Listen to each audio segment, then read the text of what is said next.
ChatGPT rend con, sauf si tu sais l'utiliser. On s'en doutait, on le sentait même parfois un peu honteusement. Mais maintenant, c'est prouvé. Utiliser ChatGPT peut vraiment affaiblir ton cerveau. Moins de mémoire, moins de créativité, moins de concentration. Ce n'est pas un avis d'expert autoproclamé ou une énième chronique anxiogène sur France Inter. C'est une étude du MIT Media Lab publiée ce mois-ci qui l'affirme. ChatGPT réduit l'activité cérébrale des utilisateurs quand ils s'en servent pour produire des textes. L'expérience était simple. 54 étudiants répartis en 3 groupes. Le premier devait écrire un essai sans aide. Le second pouvait chercher sur Google. Le troisième avait accès à ChatGPT.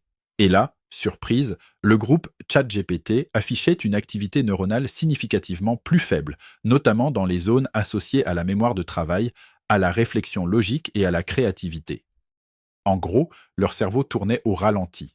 Et c'est pas juste une métaphore. Les chercheurs ont utilisé des casques EEG pour suivre l'activité cérébrale en temps réel. Résultat, une sorte de mode avion intellectuel chez ceux qui s'en remettaient entièrement à l'IA pour réfléchir à leur place. Mais ce n'est pas tout. Les essais produits par ces étudiants étaient jugés moins originaux, plus formatés, moins personnels.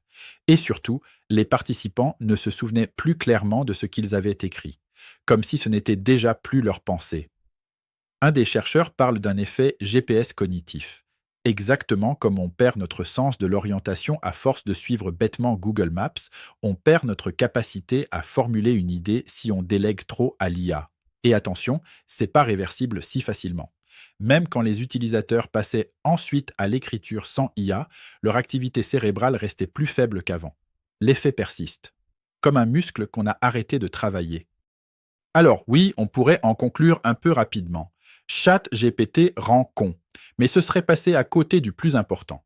Car le vrai problème, ce n'est pas l'outil